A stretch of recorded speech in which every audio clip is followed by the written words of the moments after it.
Otra de las cosas claves que se obtienen de los ensayos preclínicos es poder determinar, como decíamos antes, la seguridad de estos fármacos y la forma de determinarla en parte es obteniendo lo que se llaman índice terapéutico e índice de seguridad. Lo que nos permiten evaluar estos índices es una relación entre la eficacia de la droga y la toxicidad de la droga. ¿Sí? El índice terapéutico es una medida de distancia entre lo que llamamos dosis efectiva 50 y la dosis letal 50. ¿Qué es la dosis efectiva 50 y la dosis letal 50? Vamos a pasar a estos gráficos, ¿sí? En la abscisa tenemos el logaritmo de la dosis que estamos utilizando, y en las ordenadas, para este gráfico de acá, vamos a ver el porcentaje de animales en los cuales el fármaco tiene efecto, mientras que en este caso va a estar representando el porcentaje de animales en los cuales se produce la muerte. Entonces, esta es la dosis, ¿sí? Este punto de acá nos va a representar la dosis que produce o que es efectiva en el 50% de los animales, y esa es la dosis efectiva 50, mientras que este punto de acá nos está representando la dosis que es letal en el 50% de los pacientes. El cociente entre la dosis letal 50 y la dosis efectiva 50, ¿sí? Que nos está representando la distancia entre la dosis efectiva 50 y la dosis que es letal en el 50% de los animales, se denomina índice terapéutico, mientras que en este punto de acá se va a representar la dosis que es letal en el 1% de los animales, y en este punto de acá la dosis que es efectiva en el 99% de los animales. Entonces la diferencia o la distancia entre la dosis letal 1 y la dosis efectiva 99 es lo que llamamos índice de seguridad. Lo que puede pasar es que la dosis efectiva 99 se empiece a solapar, por ejemplo, con la dosis letal 1, ¿sí? Entonces, vuelvo para atrás. Lo ideal es que el índice de seguridad, que se acuerdan que el índice de seguridad era la dosis letal 1 sobre la dosis efectiva 99, ¿sí? Bueno, lo ideal es que el índice de seguridad sea menor a 1, ¿sí? Y esto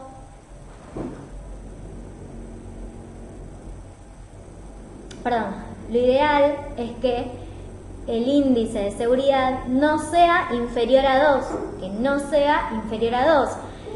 Si el índice de seguridad es menor a 1, esto está indicando que empieza a haber superposición entre la dosis terapéutica más alta, la que era efectiva en el 99% de los pacientes, y las dosis letales más bajas, ¿sí? Lo vemos acá. Si el índice de seguridad es menor a 1, quiere decir que hay superposición entre las dosis efectivas más altas y las dosis tóxicas o letales más bajas. Con lo cual, digamos que la ventana terapéutica o la ventana de seguridad es chiquita. Con las dosis más efectivas se observa letalidad en cierto número de animales. Eso es lo que empieza a implicar, o lo que implica que el índice de seguridad sea menor a 1.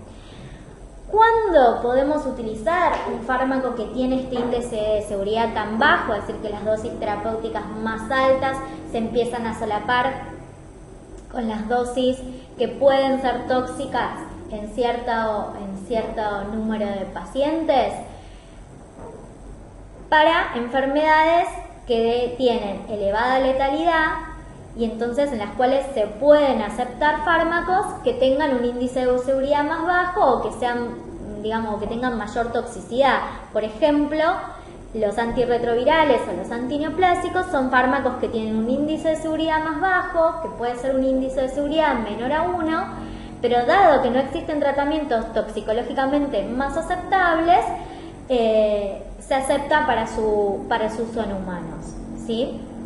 Si el índice de seguridad es mayor a 1, sabemos que cuanto mayor sea el valor del índice de seguridad, menor va a ser la superposición entre dosis efectivas y dosis tóxicas. Entonces, lo ideal es que este índice de seguridad sea mayor a 2, o sea, que la distancia, ¿sí?, entre este punto y este otro punto sea cada vez mayor, lo cual haga, o sea, si lo vemos como esto es un cociente, es que la dosis letal sea lo más alta posible y la dosis efectiva sea lo más baja posible, para que entonces el índice de seguridad sea mayor a 2 y sea lo más grande posible. ¿Se entiende? Bien. El índice terapéutico, decíamos que era la medida de distancia entre la dosis efectiva 50 y la dosis letal 50. Lo ideal es que este índice terapéutico no sea inferior a 10. ¿Sí?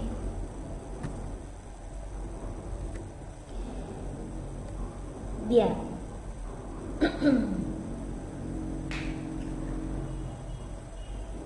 Otra de las cosas que decíamos que se obtenía en preclínica, además del índice de seguridad de un fármaco y el índice terapéutico, es lo que se llama NOAEL. El NOAEL es el nivel de dosis en los cuales no se observan efectos adversos en los animales. Y entonces es este NOAEL el que se va a utilizar para poder calcular, ¿sí?, la primer dosis que se va a utilizar en humanos, ¿sí? La FDA entonces estableció un algoritmo para poder extrapolar las dosis animales a dosis en humanos que derivarán en una dosis máxima recomendada para iniciar los estudios clínicos por primera vez en humanos, que en general, en la mayoría de los casos, la primera aproximación a humanos son voluntarios sanos, ¿sí?, que ahora la vamos a ver. Y entonces se utiliza esta fórmula, que no la tienen que saber para el examen, es solamente para tener una idea de cómo se calcula la dosis máxima segura recomendada para el primer uso en humanos, y es calcular la dosis equivalente en humanos, ¿sí? La dosis equivalente en humanos, la dosis equivalente en humanos se calcula a partir del NOAEL que se obtuvo, es decir, nivel de dosis sin efectos adversos, por el peso animal sobre el peso del humano potenciado a 0,33. Y entonces a partir de eso obtenemos la dosis máxima segura recomendada para utilizar en animales, que es, vuelvo a repetir, una dosis ajustada, ¿sí?, corregida, en la cual no se observó efectos adversos en los animales.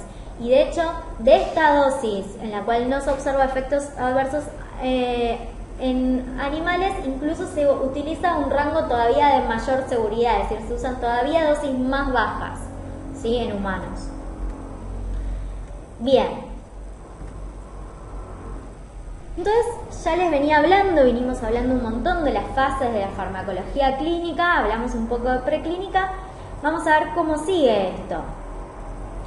Una vez que la agencia regulatoria determina que esos estudios preclínicos estuvieron correctamente realizados bajo el método científico, que se obtuvieron adecuadamente los parámetros, la farmacodinámica, es decir, la eficacia de ese fármaco, la farmacocinética, la dosis equivalente, la máxima dosis a utilizar, que se vio que ese fármaco es seguro y que está éticamente justificado hacer ese estudio en humanos. se pasa a los ensayos clínicos, en donde ahora el sujeto experimental ya no son animales, sino que son pacientes. Y en este caso tenemos varias patas o varios participantes en lo que es el desarrollo de un ensayo clínico. Primero, tenemos el patrocinante. ¿Qué es el patrocinante? El laboratorio dueño de esas moléculas que están en investigación o de lo que se va a llamar de acá en adelante producto en investigación o producto de investigación, es el que va entonces a financiar, ¿sí?, los ensayos clínicos y va a ser responsable del correcto desarrollo y del desarrollo con calidad de esos ensayos clínicos, obviamente guiados bajo la GCP, las normas de cuidado, de protección de la seguridad del paciente. Como dijimos, el patrocinador va a ser el que desarrolle el protocolo de investigación basado también, digamos, en los datos que tiene de la preclínica, y ese protocolo tiene que siempre pasar por dos lados. Tiene que ser evaluado y aprobado por un comité de ética o por un IRB, se llama en Estados Unidos. Hay comités de éticas independientes, comités en distintas instituciones de salud, ¿sí?, en distintos hospitales, en distintas clínicas. Ahora después vamos a ver más adelante cómo está constituido un comité de ética. Pero básicamente el comité de ética tiene que evaluar que el desarrollo de ese protocolo está correctamente hecho, sobre todo desde el punto bioético, que se va siempre a proteger la seguridad de los pacientes y que está justificado éticamente el desarrollo de ese protocolo en humanos. Y siempre va a tener que, digamos, evaluar que se esté en todo momento, no solo a la hora de evaluar un protocolo, sino que además el comité de ética después vamos a ver que va a estar evaluando toda la realización de ese protocolo para evaluar que en ningún momento se violen los derechos o la seguridad de los pacientes. Y este protocolo que fue aprobado por un comité de ética a la vez tiene que ser aprobado en simultáneo por un ente regulador. En realidad no están en simultáneo porque primero tiene que ser aprobado por un comité de ética para que la agencia regulatoria lo pueda evaluar y aprobar. ¿Sí? Obviamente que la ANMAT o el ente regulador no puede aprobar ningún protocolo que haya sido rechazado por un comité de ética. ¿Sí? Puede pasar que un comité de ética lo acepte, otro lo rechace, eso puede llegar a pasar, pero en general el ente regulador tiene que aprobar protocolos que fueron aprobados por un comité de ética y que obviamente considera que es ético realizarlos. Y este ente regulador, además de evaluar, digamos, lo ético, va a evaluar el método científico, ¿sí? El método en el que está, digamos, el método con el que se realiza ese protocolo y que esté adecuadamente escrito o escrito. Bien. Entonces, vamos a suponer que este ensayo clínico se va a realizar en una clínica, vamos a suponer que se va a realizar en una sola clínica, que no es lo más frecuente, en general se utilizan varias, pero vamos a suponer que se va a realizar en una determinada clínica o en un determinado hospital público de la ciudad de Buenos Aires. Entonces, lo que el patrocinador tiene que hacer es buscar un hospital público o un centro o una institución que sea adecuada para desarrollar el protocolo de investigación bajo las pautas GCP y bajo la disposición 6677 de la ANMAT. Es decir, que ese hospital público esté en condiciones de desarrollar adecuadamente el ensayo clínico. ¿Esto qué quiere decir? Los ensayos clínicos se desarrollan con drogas, entonces. Las drogas tienen que estar adecuadamente guardadas a la temperatura que dice el brochure, bajo las condiciones de humedad que están descritas en el brochure. El brochure es como el manual, como si fuera el prospecto de ese producto en investigación. Entonces no podemos elegir un hospital público que no nos pueda garantizar que la droga va a estar a la temperatura y a las condiciones de humedad y resguardada, es decir, guardadas bajo llave, que solo tenga acceso ciertas personas, ¿sí? No podemos elegir un hospital público que sabemos que no va a poder desarrollar ese ensayo con calidad. ¿Por qué? Porque los datos que se van a obtener de ese centro no van a ser confiables, ¿sí? Y porque probablemente se esté violando los derechos y la seguridad de los pacientes, ¿sí? Si nosotros sometemos a los pacientes a un ensayo que está desarrollado con malas condiciones, donde los datos que se están obteniendo no son fiables, no es ético para ese paciente. Estamos sometiendo al paciente a algo que se hace inadecuadamente, ¿se entiende? Entonces tenemos que elegir un hospital que tenga las condiciones de que se puedan realizar todas las visitas de los pacientes, que tengan, no sé, si hay que tomarle la presión a ese paciente, que tengan los esfingomanómetros calibrados, ¿sí? Que las enfermeras que van el personal que va a participar del ensayo clínico y que va a tomar la presión o que va a hacer los estudios clínicos necesarios esté capacitada para hacerlo. Bien, entonces hay que elegir un centro que esté adecuado, que sea adecuado para el correcto desarrollo de ese ensayo clínico.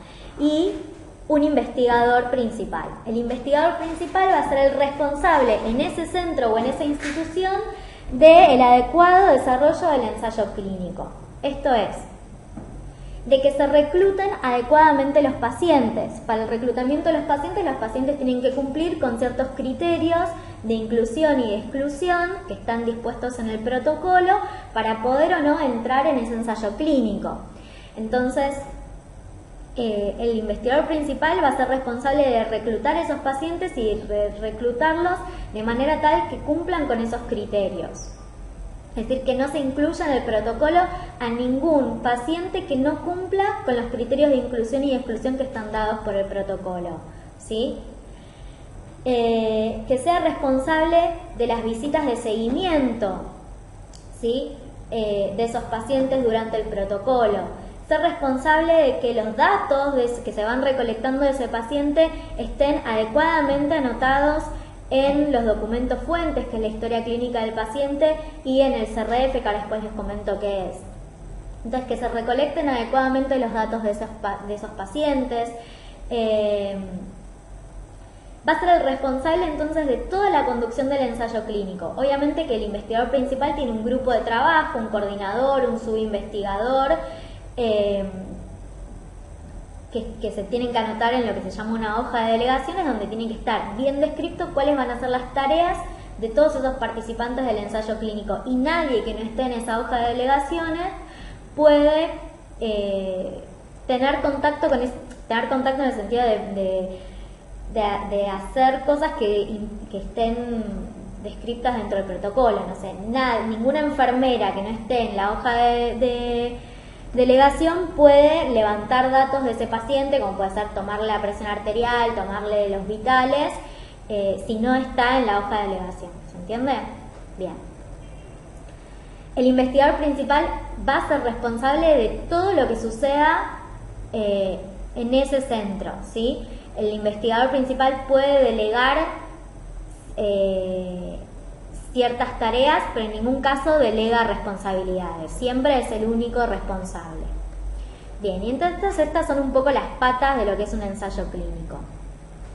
El comité de ética, el patrocinante, el investigador, el ente regulador. El ente regulador va siempre a auditar cómo se desarrolla el protocolo en todo su desarrollo. Y obviamente los pacientes o los sujetos experimentales, ¿sí? El patrocinador, entonces, brevemente, como dijimos, puede ser un individuo, una compañía, una institución responsable de iniciar, administrar, controlar y financiar un estudio clínico. Ahora vamos a hablar un poco de esto. El sujeto de estudio es un individuo que participa, ya sea como receptor del producto en investigación o como control. Ahora también vamos a hablar un poco más de esto. El producto en investigación es una forma farmacéutica ya que contiene un principio activo o un placebo. Ahora también vamos a hablar un poco más adelante de qué implica el placebo, que se está probando o usando como referencia en un estudio clínico. Entonces, una de las cosas que plantea en cuanto al protocolo, la Declaración de Helsinki, y esto obviamente está contemplado en la disposición 66 y 67, es que el patrocinador tiene que armar el protocolo de investigación, y este protocolo tiene que incluir información sobre financiamiento, sobre los patrocinadores, sobre afiliaciones o posibles conflictos de interés para las personas del estudio. Tiene que describir los arreglos para el acceso después del ensayo a intervenciones identificadas como beneficiosas en el estudio o el acceso a otra atención o beneficios apropiados. ¿Qué quiere decir esto? Vamos a suponer que es un ensayo clínico que se hace para determinar la eficacia de un nuevo anticoagulante, un ejemplo, versus el anticoagulante convencional. Vamos a suponer que se hace en paralelo, igual ahora les voy a explicar más adelante cómo se hace el desarrollo, el diseño de un ensayo clínico. Pero si se demuestra que el paciente que estaba en la rama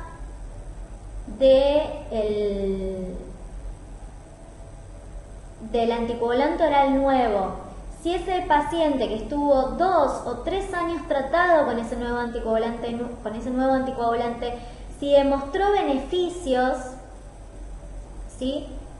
Durante el estudio, cuando finaliza el estudio y se hacen todos los pasos para que la ANMAT o la FDA lo apruebe y se comercialice, tarda un tiempo. Entonces no se le puede a ese paciente que estuvo 2 o 3 años con el nuevo anticoagulante de pronto suspendérselo y dejarlo, si realmente demostró que era beneficioso y que era seguro, no se lo puede suspender. El patrocinador tiene que garantizar a ese paciente el acceso a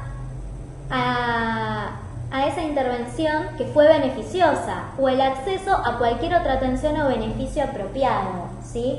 Es decir, le tiene que garantizar a ese paciente, si no va a quedar, digamos, con ese tratamiento, garantizarle cualquier otro tratamiento que sea beneficioso.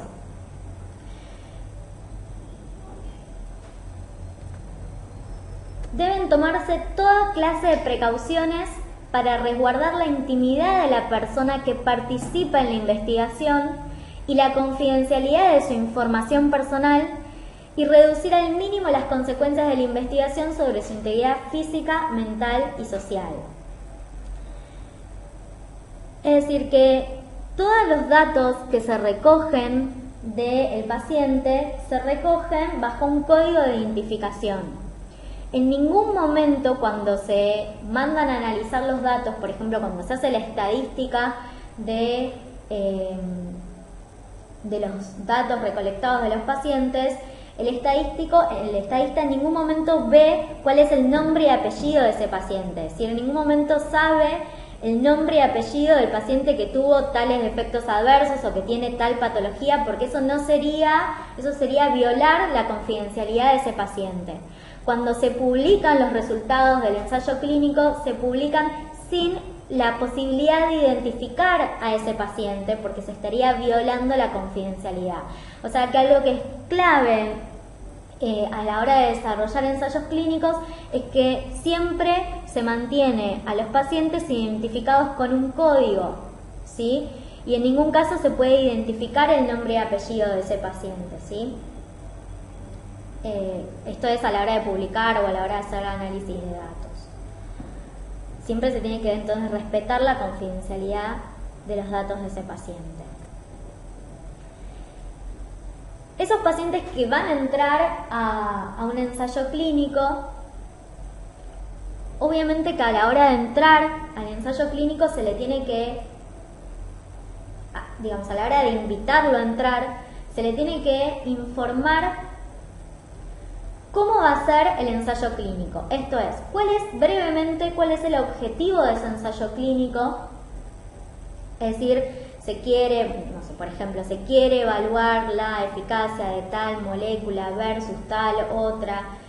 se quiere evaluar la seguridad, se quiere evaluar si esta preparación farmacéutica es mejor que esta otra preparación farmacéutica. Tiene que estar bien claro el objetivo y comunicado de una manera de que el paciente lo pueda entender. Tienen que evaluar, tienen que estar por escrito en ese protocolo y el paciente o tiene que darse, digamos, toda la información respecto de cuáles son todas las alternativas terapéuticas que tiene el paciente y las que se están dando en ese ensayo clínico. Es decir, el paciente puede tratarse con distintas opciones terapéuticas que se encuentran actualmente en el mercado y cuando entra al ensayo clínico va a tener tales otras, es decir, va a estar tratado con esto o con esto otro. Tiene que, obviamente, indicársele y quedar por expreso que cuando el paciente entra al ensayo clínico, de acuerdo a cómo es el ensayo clínico, puede ser que el paciente tenga X posibilidad de entrar en una rama comparadora y tanta posibilidad de entrar en la rama en la cual va a estar en tratamiento con el producto en investigación. Se le tiene que indicar, en general los ensayos clínicos son versus un comparador. El comparador es el estándar que está comercializado en el mercado. Por ejemplo, para la hipertensión arterial tenemos el enalapril, los IECA, ¿sí? Versus un nuevo producto en investigación que todavía no se conoce. Entonces hay que decirle que el paciente puede ser que esté con el IECA o que esté con un nuevo producto en investigación. Puede ser, que es muy poco frecuente, ahora después vamos a ver los casos, pero puede ser que el ensayo sea contra un placebo, es decir, un principio activo que es el producto en investigación versus un placebo que es una droga que no tiene principio activo, y entonces uno tiene que decirle explícitamente que cuando entra el ensayo clínico puede ser que le toque el placebo o puede ser que le toque el producto en investigación. Tiene que dejar claro en el protocolo, el paciente a la hora de entrar a un ensayo clínico tiene que tener en cuenta, esto va a estar escrito, después lo vamos a ver, pero tiene que estar escrito en el consentimiento informado y tiene que ser explicado por el investigador o por el médico de ese paciente. Pero tiene que quedar claro cuáles son todos los riesgos a los que se somete el paciente cuando entra en un ensayo clínico y los potenciales beneficios. Es decir, puede ser que este producto en investigación sea beneficioso por tal y tal motivo, pero puede ser que no sea beneficioso o incluso que sea perjudicial, y eso tiene que estar en el consentimiento informado. No, es decir, que en ningún momento hay que crearle falsa expectativa a ese paciente a la hora de entrar a un ensayo clínico. Porque puede ser que el producto en investigación sea mejor, pero puede ser que sea igual o que sea incluso peor, que agrave incluso la patología que tenía. Y eso el paciente a la hora de entrar a un ensayo clínico lo tiene que saber.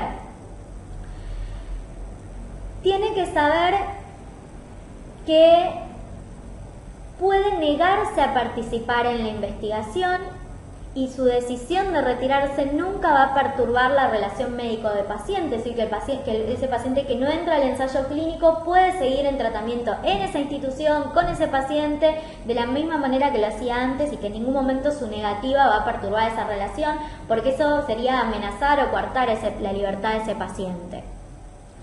Tiene que quedar claro que ese paciente entra al ensayo clínico, firma el consentimiento informado, pero puede pasar que no cumpla los criterios de inclusión. Vamos a suponer que el paciente firma el consentimiento informado, pero una vez que firma el consentimiento informado se le saca sangre para ver si, un ejemplo, o se le toma la presión arterial para ver que cumpla con el criterio de que tiene que tener una presión arterial, una sistólica mayor a, no sé, 120. Si el paciente se le toma la presión arterial y no cumple con ese criterio, no se lo va a poder reclutar, es decir, no va a poder continuar el ensayo clínico. Entonces, al momento de firmar el consentimiento informado, el paciente que entra en el ensayo clínico tiene que saber que puede ser que no sea reclutado porque puede que no cumpla con los criterios de inclusión del ensayo clínico. Lo tiene que saber. Lo otro que tiene que saber es que una vez que entra al ensayo clínico puede retirarse en cualquier momento y sin dar justificación puede retirarse, ¿sí?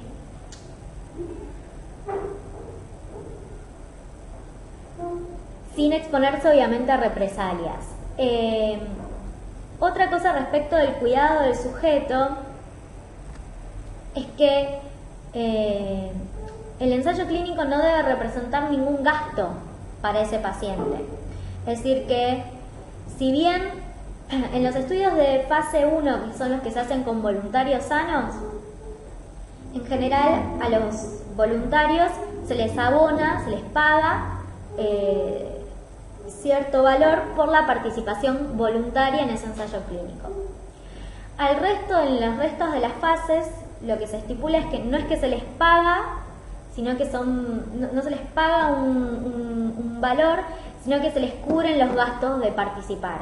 Esto es, todos los viajes que impliquen cada una de las visitas, y los pacientes una vez que entran al ensayo, se les hace primero una visita de reclutamiento, una visita de reclutamiento, después se le hace visitas, digamos, se hacen visitas continuas, el paciente hace visitas continuas al centro, en las cuales se levantan, se recogen datos de ese paciente, ya sea hipertensión arterial, la tensión arterial, los vitales, se le hacen hemogramas o tomografía, digamos, lo que esté dispuesto por el protocolo. Cada una de esas visitas el paciente se le paga el viático, eventualmente se le paga el almuerzo. Si tiene un efecto adverso en el contexto de ese ensayo clínico, se le tienen que cubrir los gastos de la medicación o de la internación, de lo que sea, el gasto que implique ese efecto adverso, ¿sí? Esto como parte del cuidado del sujeto. Bien.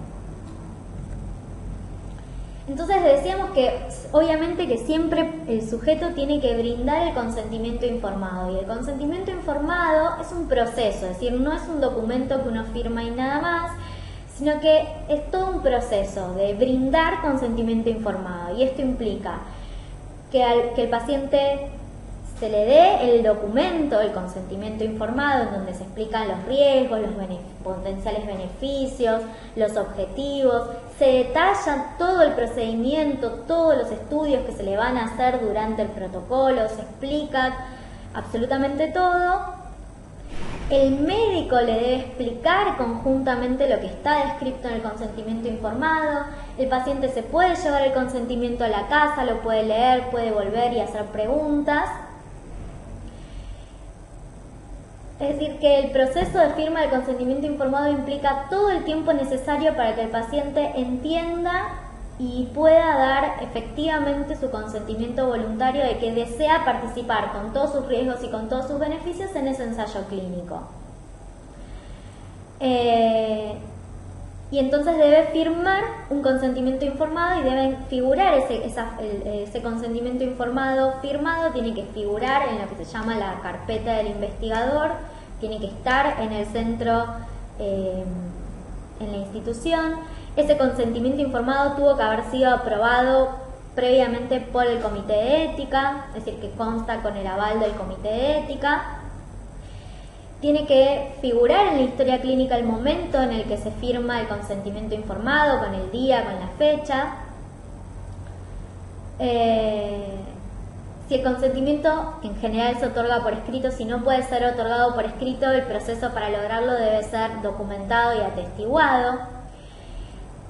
Y puede pasar que haya pacientes que no son capaces física o mentalmente de otorgar consentimiento, por ejemplo, pacientes inconscientes. Se puede realizar el ensayo clínico solo si la condición física o mental que impide otorgar el consentimiento informado es una característica necesaria de la población investigada. Esto, que no se entiende nada, es básicamente lo siguiente. Si entra un paciente en coma, ¿sí?, inconsciente, y el ensayo clínico va a resultar beneficioso para ese paciente, a ver, uno nunca sabe si va a resultar beneficioso, pero lo que quiero decir es que si la única manera de estudiar que un determinado fármaco o un determinado procedimiento en un paciente en coma o en un paciente con un traumatismo agudo, la única manera de estudiar si ese fármaco es eficaz o no, es más eficaz o menos que lo que hay hasta el momento, es hacer ensayos en pacientes en coma. No se puede hacer un ensayo para ver la eficacia de un fármaco en un paciente con un traumatismo agudo en coma, en un paciente en otras condiciones. ¿Se entiende lo que quiero decir? Entonces, la investigación en ese paciente está éticamente justificada. Y en ese caso, entonces, el médico puede pedir el consentimiento informado a un representante legal, ¿sí? Es decir, si ese paciente en coma viene acompañado al familiar directo, se le puede pedir que consienta. Incluso, bueno, después les cuento un poco más, pero imagínense, y vamos a hablar un poco. La población vulnerable incluye a aquellos que no pueden otorgar o rechazar el consentimiento por sí mismo y los que pueden ser vulnerables a coerción o influencia indebida. Por ejemplo, un niño es una persona vulnerable, un paciente esquizofrénico que está o con una enfermedad de Alzheimer, es decir, que tiene dificultad en la capacidad de dar consentimiento, no puede ser excluido de un ensayo clínico, no se le puede no dar la oportunidad de no participar de un ensayo clínico. ¿Qué quiero decir con esto? No se puede dejar de estudiar si un fármaco es beneficioso o va a mejorar la evolución del Alzheimer por el solo hecho de no utilizar este tipo, de no hacer participar a este tipo de pacientes, sino que al revés, lo que se tiene que hacer es permitir la participación y el desarrollo de ensayos clínicos en pacientes con enfermedad de Alzheimer, garantizando que en ningún momento se violen los derechos de ese paciente. Pero no hay forma de estudiar el beneficio de un fármaco en la enfermedad de Alzheimer o en la esquizofrenia si no se trabaja con esa población. ¿Se entiende lo que quiero decir? Y desde ese sentido es ético poder hacer esos ensayos siempre y cuando, les vuelvo a repetir, se garantice la seguridad y los derechos de esos pacientes. Entonces, en ese caso, cuando se trata con pacientes que son vulnerables, se puede utilizar un testigo, ¿sí? En los casos de los niños, siempre el consentimiento informado lo firma el representante legal y el comité de ética puede además determinar que por ser población vulnerable esté presente un testigo. Entonces el niño siempre tiene que, por ser menor de edad, siempre tiene que firmar el consentimiento un representante legal y el niño tiene que sí o sí asentir. ¿Qué quiere decir? Dar su asentimiento. No puede dar su consentimiento, pero sí puede dar su asentimiento. Es decir, que si el chico no quiere participar en el ensayo clínico, por más que su padre o su madre o el representante legal consideren que es beneficioso para él, no va a participar porque el niño puede decidir no hacerlo. Con un paciente esquizofrénico o alterado en sus capacidades mentales, también tiene que firmar un representante legal y un testigo, ¿sí? Bien.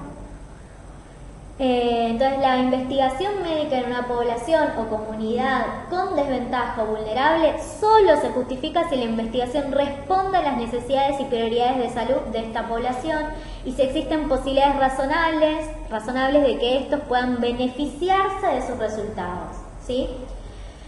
Otra población que uno puede considerar vulnerable es personas analfabetas o personas en condiciones socioeconómicas desfavorables. ¿Por qué? Porque uno puede pensar que ese paciente que está en condiciones socioeconómicas desfavorables, decide entrar al ensayo clínico porque va a estar más protegido, porque se le va a pagar el almuerzo, se le va a pagar el viático, se le va a brindar gratuitamente la medicación. Entonces uno podría pensar que es vulnerable desde el punto de vista de que el investigador puede influenciar a que acepte a participar porque se le va a dar todos esos beneficios, ¿sí? Entonces, desde ese punto de vista se considera población vulnerable y en ese caso es útil que el consentimiento informado lo firme un testigo, ¿sí?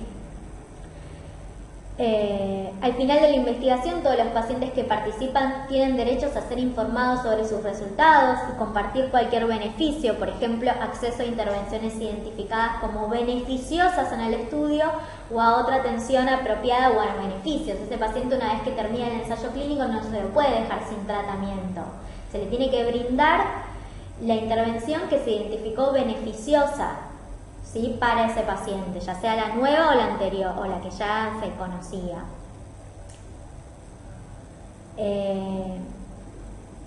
Con respecto al uso de placebo, el uso de un placebo o de ningún tratamiento es aceptable en estudios para los que no hay una intervención probada existente. Por eso yo les decía que el uso de placebo es bastante, se da en reducidas situaciones, ¿sí? Si vamos a suponer un ensayo clínico que se hace para evaluar la eficacia de un analgésico nuevo, ¿sí?, en pacientes que tienen artrosis, ¿sí? Hay hoy en día alternativas terapéuticas para ese paciente con artrosis. Entonces no se puede hacer un ensayo clínico donde se incluyan pacientes que van a estar tratados con placebo, o sea, sin el principio activo, y con el nuevo antiinflamatorio. No es ético dejar a ese paciente desprovisto de tratamiento cuando hay alternativas terapéuticas. Entonces lo que se tiene que hacer es hacer un ensayo clínico contra un comparador, el nuevo antiinflamatorio versus un AINES, ¿sí? Es decir, una alternativa probada científicamente que es eficaz para ese paciente. Y entonces uno compara la eficacia y la superioridad o no de ese nuevo tratamiento versus el tratamiento estándar o el comparador. Entonces, ¿en qué casos hay placebo? Imagínense un paciente oncológico que ha pasado por todas las alternativas de tratamiento, ¿sí?, ya se ha quedado sin alternativas terapéuticas. Entonces, ese paciente que de todas maneras estaría sin tratamiento oncológico, estaría simplemente con un tratamiento paliativo, imagínense, del dolor, ese paciente en estadio terminal que de todas maneras estaría sin tratamiento, puede entrar a un ensayo clínico que se va a hacer versus placebo. ¿Por qué? Porque el paciente igual estaría sin tratamiento, entonces, digamos, no lo estoy sometiendo, no lo estoy dejando sin tratamiento cuando podría tener algunos, ¿entiende? El paciente de todas maneras estaría sin tratamiento. ¿Se entiende lo que quiero decir? Entonces, en ese caso estaría justificado que entre un ensayo clínico en el cual se va a probar una nueva alternativa de tratamiento oncológico que se desconoce si es beneficioso o no, versus una rama placebo. Cuando por razones metodológicas, científicas y apremiantes el uso de un placebo es necesario para determinar la eficacia y la seguridad de una intervención que no implique un riesgo, efectos adversos graves o daños irreversibles para los pacientes que reciben el placebo o ningún tratamiento, en ese caso también está contemplado el uso del placebo, ¿sí? Pero se debe dar muchísimo cuidado de evitar abusar de esta opción. Información. Todo ensayo clínico tiene que estar inscrito en una base de datos disponible al público antes de aceptar a la primera persona. Los autores, directores y editores todos tienen obligaciones éticas con respecto a la publicación de los resultados de su investigación y se deben publicar tanto los resultados negativos e inconclusos como los positivos, o de lo contrario tienen que estar a la disposición del público. Bien.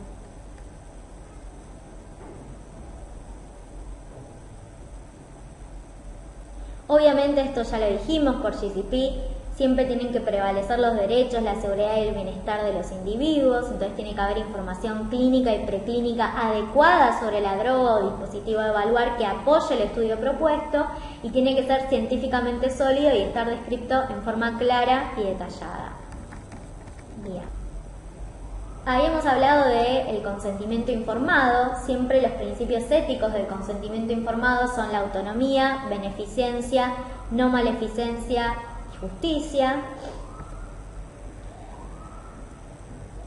El consentimiento informado debe describir los tipos y objetivos de la investigación, el tiempo esperado de participación, todos los procedimientos que se van a realizar, los riesgos y beneficios esperables, los costos y obviamente asegurarle que se va a mantener la confidencialidad de los datos. Siempre el consentimiento tiene que estar escrito como para que lo entienda, se dice que tiene que estar escrito como para que lo entienda una persona de 12 años.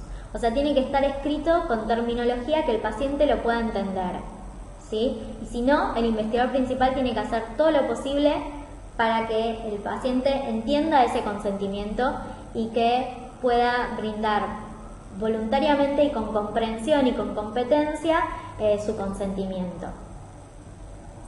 Tiene que informar clara y taxativamente que la participación es voluntaria, que se puede abandonar en cualquier momento sin penalización ni pérdida de beneficios, que ni los tratamientos ni los procedimientos involucrados implicarán gasto alguno para el sujeto experimental, y la firma del consentimiento no significa la pérdida de ninguno de los derechos que legalmente le corresponden. El consentimiento no es un contrato de trabajo, ¿sí? Bien.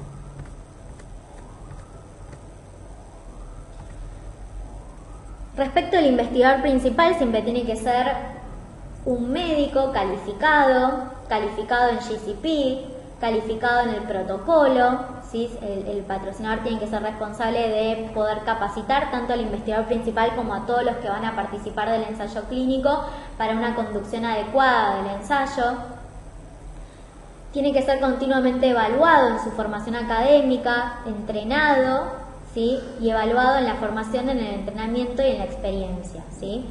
La disposición 6677 del ADMAT justamente plantea esto, que el investigador tiene que ser idóneo por formación y experiencia, no solo, y esto es importante, no solo tiene que ser idóneo en la materia, es decir, que si se está evaluando un nuevo antihipertensivo tiene que ser un cardiólogo renombrado, porque puede ser un cardiólogo renombrado, pero no saber cómo conducir un ensayo clínico, cómo reclutar a los pacientes, cuáles son las normas que se deben cumplir, cómo se debe hacer para que se cumplan las reglas CGP, para que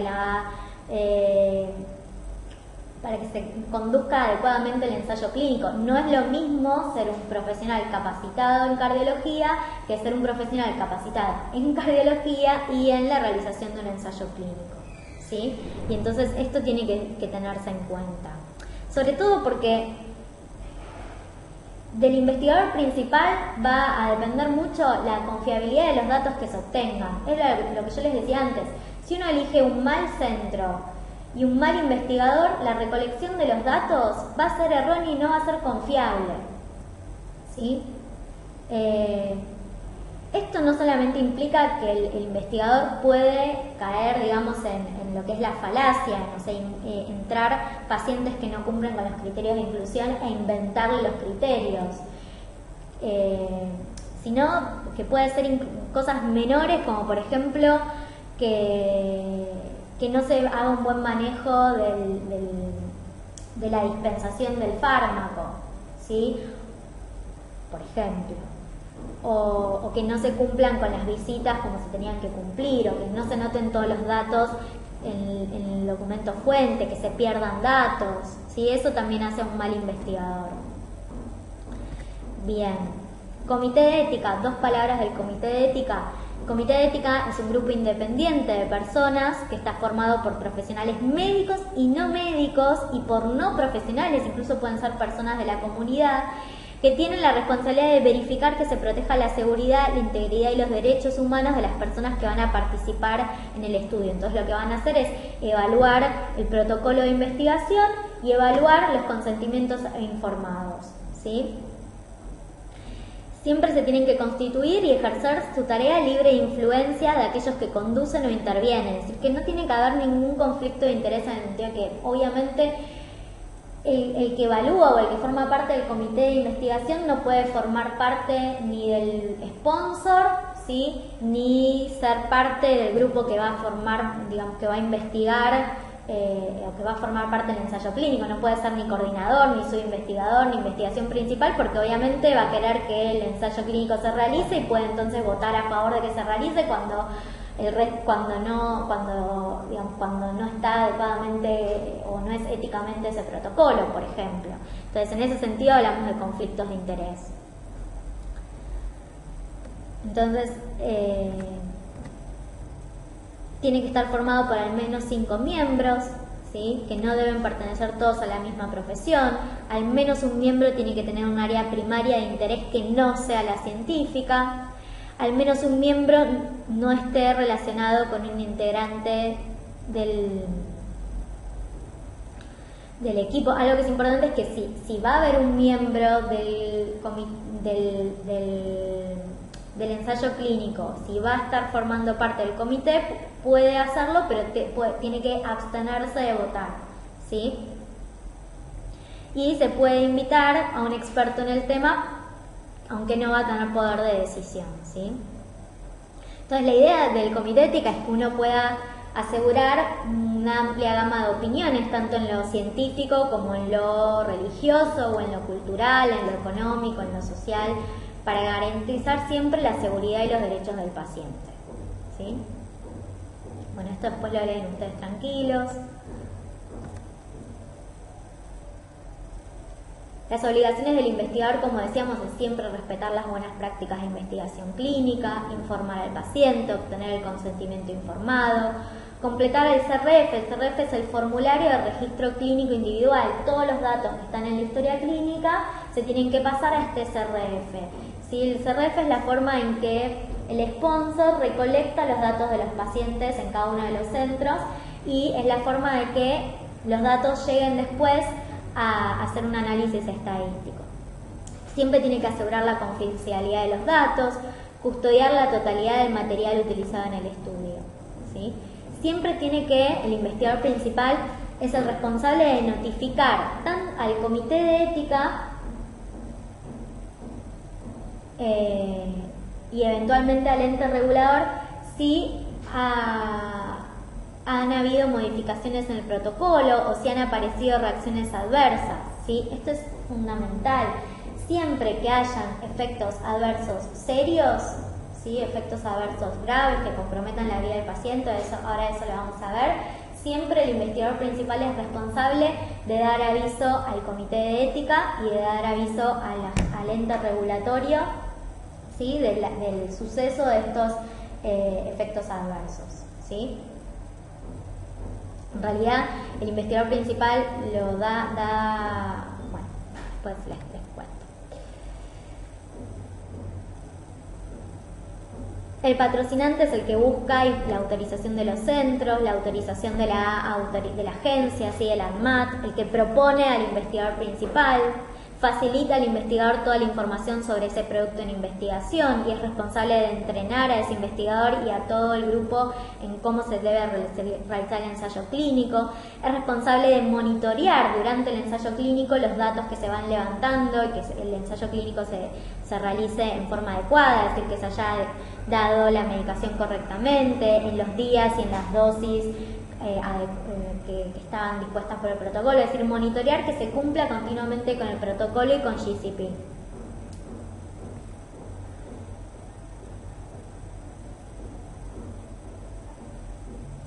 Bien, y este círculo es un poco lo que yo les hablaba antes, de que para que un protocolo se apruebe por la ANMAT, tiene que ser previamente aprobado por un comité de ética independiente, por los comités de docencia y ética hospitalarios, y entonces recién ahí va la ANMAT y la ANMAT puede aprobar o rechazar el desarrollo de ese protocolo.